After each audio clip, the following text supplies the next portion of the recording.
आइए सुनते हैं मुंशी प्रेमचंद की कहानी लांछन। अगर संसार में ऐसा प्राणी होता जिसकी आंखें लोगों के हृदयों के भीतर घुस सकती, तो ऐसे बहुत कम स्त्री पुरुष होंगे जो उसके सामने सीधी आंखें करके ताक सकते।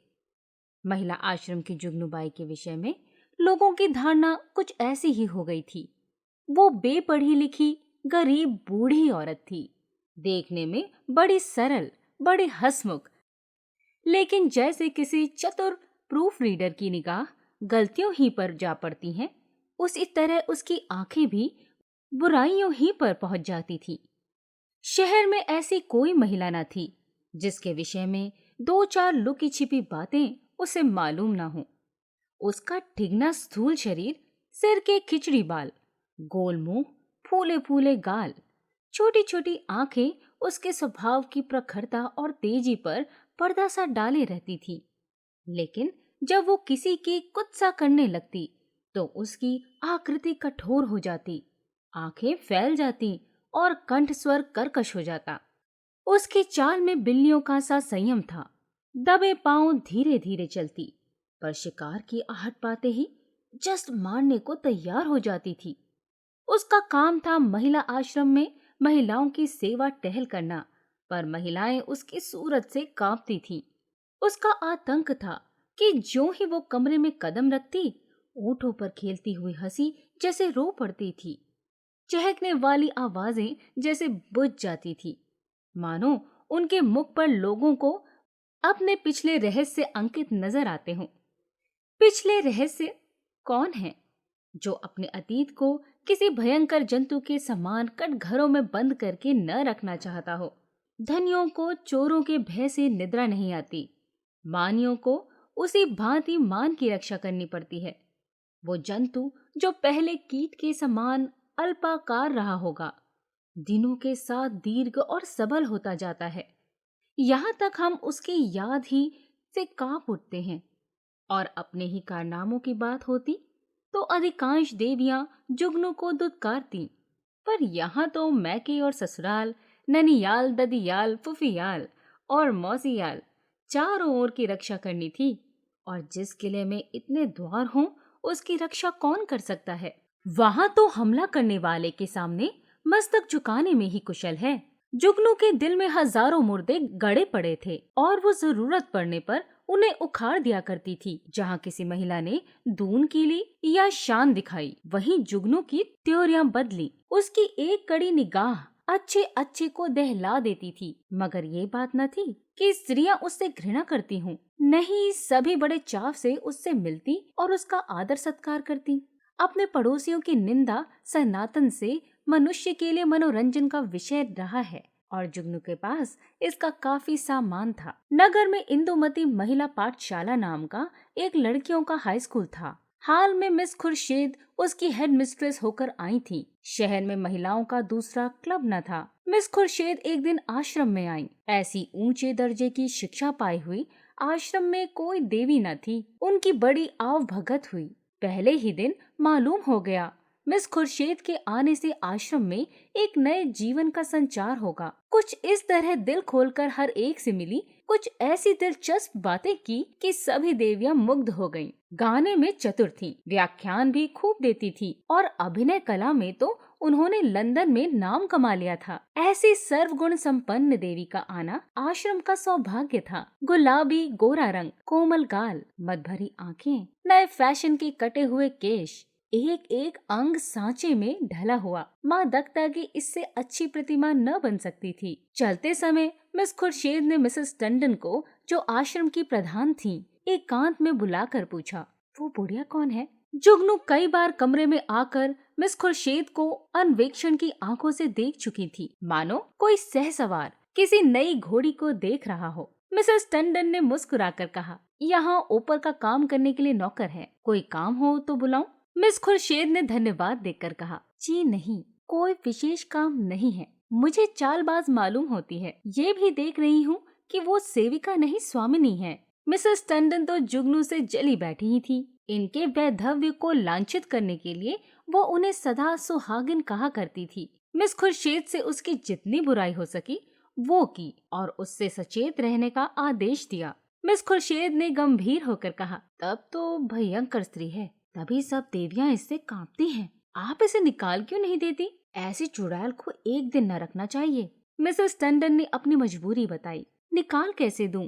जिंदा रहना मुश्किल हो जाए। हमारा भाग्य उसकी मुट्ठी में है। आपको 2-4 दिन में उसके जौहर खुलेंगे। मैं तो डरती हूँ कहीं आप भी उसके पंजे में न फंस जाएं। उसके सामने भूल कर भी किसी पुरुष से बातें न कीजिएगा।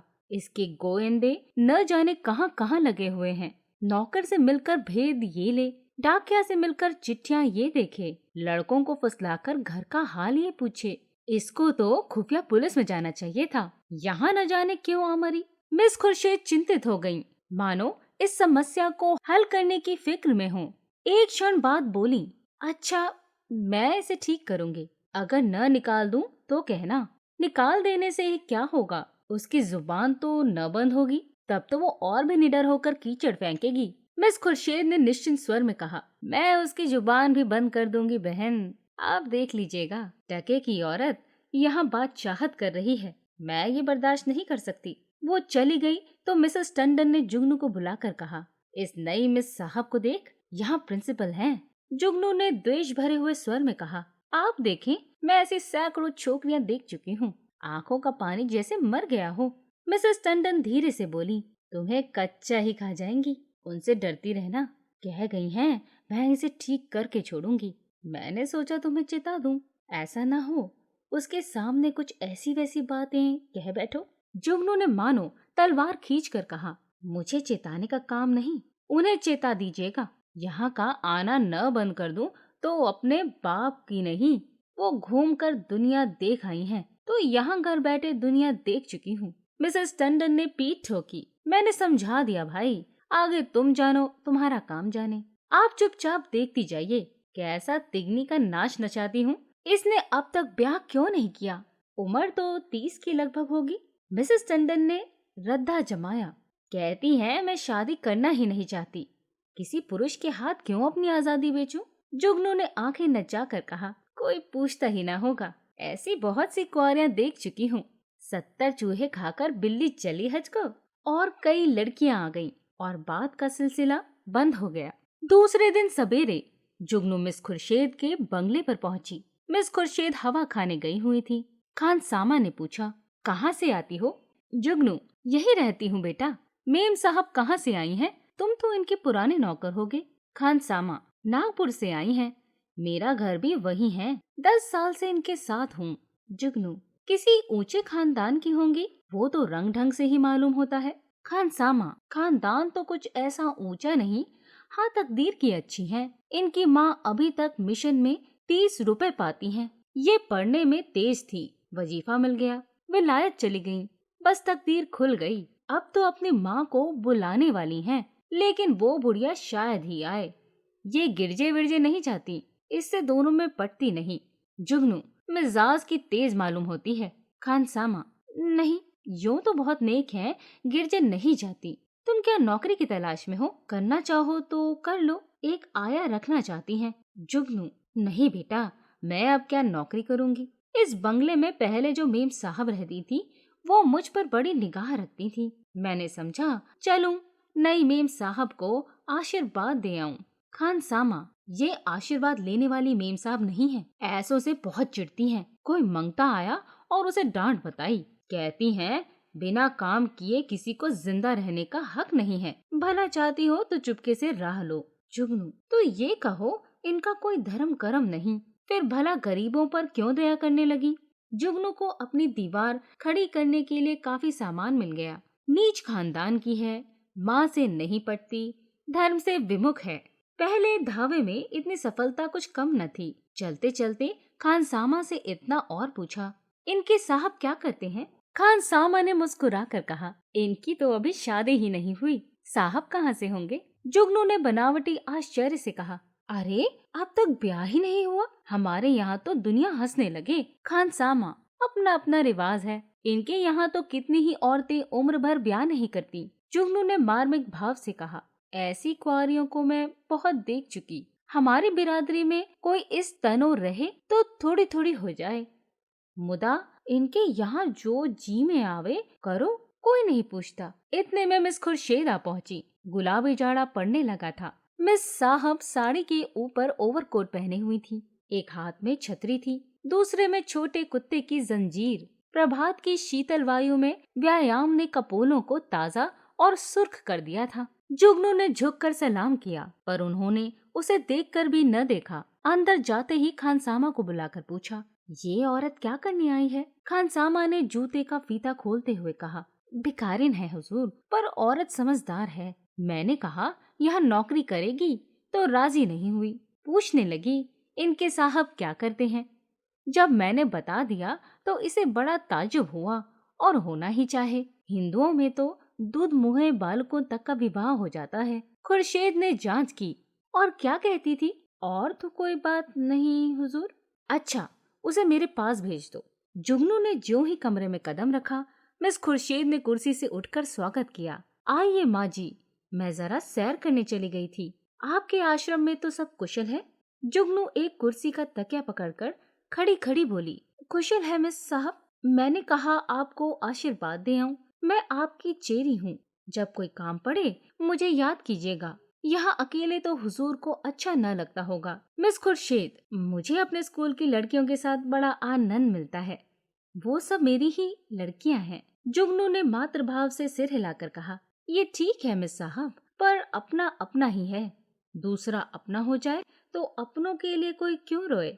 सहसा एक सुंदर सजीला युवक रेशमी सूट धारण किए, जूते चरमर करता हुआ अंदर आया। मिस खुर्शीद ने इस तरह दौड़कर प्रेम से उसका अभिवादन किया, मानो जामे में फूल ही न समाती हूँ। जुगनू उसे देखकर कोने में दुबक गई। खुर्शीद ने युवक से गले मिलकर कहा, प्यारे, मैं कब से तुम्हारी राह देख रही हूँ। माँ जी, आप जाएं, फिर कभी आना। ये हमारे परम मित्र विलियम किंग हैं। हम और ये बहुत दिनों तक साथ साथ पढ़े हैं। जुगनू चुपके से निकलकर बाहर आई। खानसामा खड़ा था। पूछा, ये लड़का कौन है? खानसामा ने सिर हिलाया। मैंने इसे आज ही देखा है। शायद अब कुंवारापन से जी उबा। अच्छा, तरहदार जवान है। जुगनू, दोनों इस तरह टूटकर गले मिले हैं कि मैं तो लाज के मारे गड़ गई। दोनों लिपट गए। लड़का तो मुझे देखकर कुछ झिझकता था, पर तुम्हारी मिस साहब तो जैसे मतवाली हो गई थी। खानसामा ने मानो अमंगल के आभास से कहा, मुझे तो कुछ बेढब मामला नजर आता है। जुगनू तो यहाँ से सीधे मिसेस टंडन के घर पहुँची। इधर मिस खुर्शीद और युवक में बातें होने लगी। मिस खुर्शीद ने कह कहा मार कर कहा, तुमने अपना पार्ट खूब खेला लीला। बुढ़िया सचमुच चौंधिया गई। लीला, मैं तो डर रही थी कि कहीं बुढ़िया भाप न जाए। मिस खुर्शीद, मुझे विश्वास था वो आज जरूर आएगी। मैंने दूर ही से उसे बरामदे में देखा और तुम्हें सूचना दी। आज आश्रम में बड़े मजे रहेंगे। जी चाहता है महिलाओं की कनफुसकियां सुनती। देख लेना, सभी उसकी बातों पर विश्वास करेंगी। लीला, तुम भी तो जानबूझकर दलदल में पांव रख रही हो। मिस खुर्शीद, मुझे अभिनय में मजा आता है। दिल लगी रहेगी। बुढ़िया ने बड़ा जुल्म कर रखा है। जरा उसे सबक देना चाहती हूँ। कल तुम इसी वक्त इसी ठाट से फिर आ जाना। बुढ़िया कल फिर आएगी। उसके पेट में पानी न हजम होगा। जिस वक्त वो आएगी मैं तुम्हें खबर दूंगी। बस तुम चैला बनी हुई पहुंच जाना। आश्रम में उस दिन जुगनू को दम मारने की फुर्सत न मिली। उसने सारा वृतांत मिसेस टंडन से कहा। मिसेस टंडन दौड़ी हुई आश्रम पहुंची और अन्य महिलाओं को खबर सुनाई। जुगनू उसकी तस्दीक करने के लिए बुलाई गई। जो महिला आती वो जुगनू के मुंह से ये कथा सुनती। हर एक रिहर्सल में कुछ कुछ रंग और चढ़ जाता। यहाँ तक कि दोपहर होते होते सारे शहर के सभ्य समाज में वो खबर गूंज उठी। एक देवी ने पूछा, ये युवक कौन है? सुना तो उनके साथ का पड़ा हुआ है। दोनों में पहले से कुछ बातचीत रही होगी। वही तो मैं कहती थी कि इतनी उम्र हो गई, ये कुंवारी कैसे बैठी हैं? अब कलाई खुली। जुगनू, और कुछ हो या न हो, जवान तो बांका है। टंडन, ये हमारी विद्वान बहनों का हाल है। जुगनू, मैं तो उसकी सूरत देखते ही ताड़ गई थी।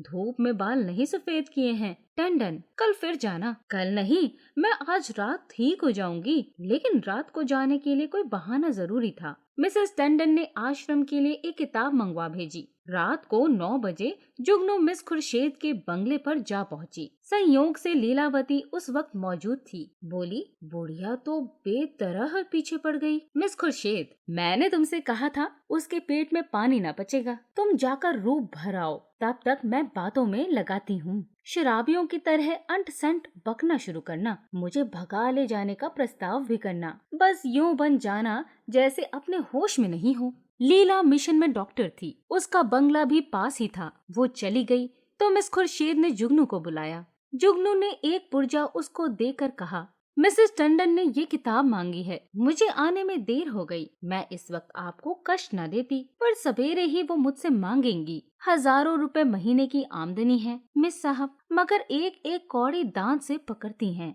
इनके द्वारे पर भिखारी को भीख तक नहीं मिलती। मिस खुर्शीद ने पुर्जा देखकर कहा, इस वक्त तो ये किताब नहीं मिल सकती, सुबह ले जाना, तुमसे कुछ बातें करनी है। बैठो, मैं अभी आती हूँ। वो पर्दा उठाकर पीछे के कमरे में चली गई और वहाँ से कोई 15 मिनट में एक सुंदर रेशमी साड़ी पहने, इत्र में बसी हुई, मुंह पर पाउडर लगाए निकली। जुगनू ने उसे आंखें फाड़ कर देखा। ओहो, ये श्रृंगार! शायद इस समय वो लड़का आने वाला होगा, तभी ये तैयारियां हैं। नहीं सोने के समय कुंवारियों को बनाव संवार की क्या जरूरत। जुगनू की नीति में स्त्रियों के श्रृंगार का केवल एक उद्देश्य था, पति को लुभाना। इसलिए सुहागिनों के सिवा श्रृंगार और सभी के लिए वर्जित था। अभी खुर्शीद कुर्सी पर बैठने भी न पाई थी कि जूतों का चरमर सुनाई दिया और एक क्षण में विलियम किंग ने कमरे में कदम रखा। उसकी आंखें चढ़ी हुई मालूम होती थी और कपड़ों से शराब की गंध आ रही थी। उसने बेधड़क मिस खुर्शीद को छाती से लगा लिया और बार बार उसके कपोलों को चूमने लगा। मिस खुर्शीद ने अपने को उसके करपाश से छुड़ाने की चेष्टा करके कहा, चलो हटो, शराब पी कर आए हो। किंग ने उसे और चिमटा कर कहा, आज तुम्हें भी पिलाऊंगा प्रिय, तुमको पीना होगा, फिर हम दोनों लिपट कर सोएंगे। नशे में प्रेम कितना सजीव हो जाता है, इसकी परीक्षा कर लो। मिसेस खुर्शीद ने इस तरह जुगनू की उपस्थिति का उसे संकेत किया कि जुगनू पर नजर पड़ जाए, पर किंग नशे में मस्त था, जुगनू की तरफ देखा ही नहीं। मिस खुर्शीद ने रोष के साथ अपने को अलग करके कहा, तुम इस वक्त आपे में नहीं हो, इतने उतावले क्यों होते जा रहे हो? क्या मैं कहीं भागी जा रही हूँ? किंग, इतने दिनों से चोरों की तरह आया हूँ, आज से मैं खुले खजाने आऊंगा। खुर्शीद, तुम तो पागल हो रहे हो, देखते नहीं हो कमरे में कौन बैठा हुआ है? किंग ने हक बकाकर जुगनू की तरफ देखा और झिझक कर बोला, ये बुढ़िया यहाँ कब आई? तू यहाँ क्यों आई बुड्ढी? शैतान की बच्ची, यहाँ भेद लेने आती है, हमको बदनाम करना चाहती है। मैं तेरा गला घोट दूंगा। ठहर, भागती कहाँ है? मैं तुझे जिंदा न छोड़ूंगा। जुगनू बिल्ली की तरह कमरे से निकली और सिर पर पांव रखकर भागी। उधर कमरे से कह कहे उठ उठ कर छत को हिलाने लगे। जुगनू उसी वक्त मिसेस टंडन के घर पहुंची। उसके पेट में बुलबुले उठ रहे थे, पर मिसेस टंडन सो गई थी। वहाँ से निराश होकर उसने कई दूसरे घरों की कुंडी खटकाई, पर कोई द्वार न खुला और दुखिया को सारी रात इसी तरह काटनी पड़ी, मानो कोई रोता हुआ बच्चा गोद में हो। प्रातः काल वो आश्रम में जा कूदी। कोई आधा घंटे में मिसेस टंडन भी आई। उन्हें देखकर उसने मुंह फेर लिया। मिसेस टंडन ने पूछा, रात क्या तुम मेरे घर आई थी? इस वक्त मुझसे महाराज ने कहा। जुगनू ने विरक्त भाव से कहा, प्यासा ही तो कुएं के पास जाता है, कुआं थोड़े ही प्यासे के पास आता है। मुझे आग में झोंक कर आप दूर हट गईं। भगवान ने मेरी रक्षा की, नहीं कल जान ही चली गई होती। मिसेस टंडन ने उत्सुकता से कहा, क्या हुआ? क्या क्या कुछ कहो तो। मुझे तुमने जगा क्यों नहीं लिया? तुम तो जानती हो मेरी आदत सवेरे सो जाने की है। महाराज ने घर में घुस नहीं ना दिया, जगह कैसे लेती? आपको इतना तो सोचना चाहिए था कि वो वहाँ गई है तो आती होगी, घड़ी भर बाद ही सोती तो क्या बिगड़ जाता। पर आपको किसी की क्या परवाह। तो क्या हुआ? मिस खुर्शीद मारने दौड़ी? वो नहीं मारने दौड़ी, उनका वो मुझे मारने दौड़ा। लाल आंखें निकाले आया और मुझसे कहा, निकल जा। जब तक मैं निकलूं तब तक हंटर खींचकर दौड़ ही पड़ा। मैं सिर पर पांव रखकर न भागती तो चमड़ा उधेड़ डालता और वो बैठे तमाशा देखती रही। दोनों में पहले से सधी बधी थी। ऐसी कुलटाओं का मुंह देखना पाप है। बेसवा भी इतनी निर्लज न होगी। जरा देर में और देवियां आ पहुंची। ये वृतांत सुनने के लिए सभी उत्सुक हो रही थीं। जुगनू की कैंची अविश्रांत रूप से चलती रही। महिलाओं को इस वृतांत में इतना आनंद आ रहा था कि कुछ न पूछो। एक एक बात को खोद खोद कर पूछती थीं। घर के काम धंधे भूल गए, खाने पीने की सुधि भी न रही और एक बार सुनकर उनकी तृप्ति न होती थी।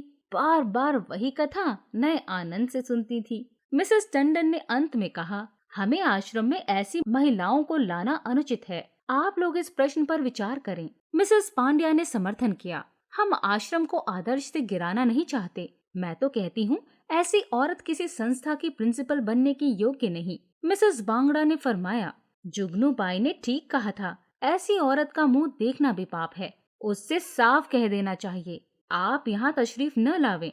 अभी ये खिचड़ी पक रही थी कि आश्रम के सामने एक मोटर आकर रुकी। महिलाओं ने सिर उठाकर देखा। गाड़ी में मिस खुर्शीद और विलियम किंग बैठे हुए थे। जुगनू ने मुंह फैलाकर हाथ से इशारा किया, वही लड़का है। महिलाओं का संपूर्ण समूह चिक के सामने आने के लिए विकल हो गया। मिस खुर्शीद ने मोटर से उतरकर हुड बंद कर दिया और आश्रम के द्वार की ओर चली। महिलाएं भाग भाग कर अपनी अपनी जगह आ बैठी। मिस खुर्शीद ने कमरे में कदम रखा। किसी ने स्वागत न किया। मिस खुर्शीद ने जुगनू की ओर निसंकोच आंखों से देखकर मुस्कुराते हुए कहा, कहिए बाई जी, रात को आपको चोट तो नहीं आई? जुगनू ने बहुत तेरी दीदा दिलेर स्त्रियां देखी थी, पर इस ढिढाई ने उसे चकित कर दिया।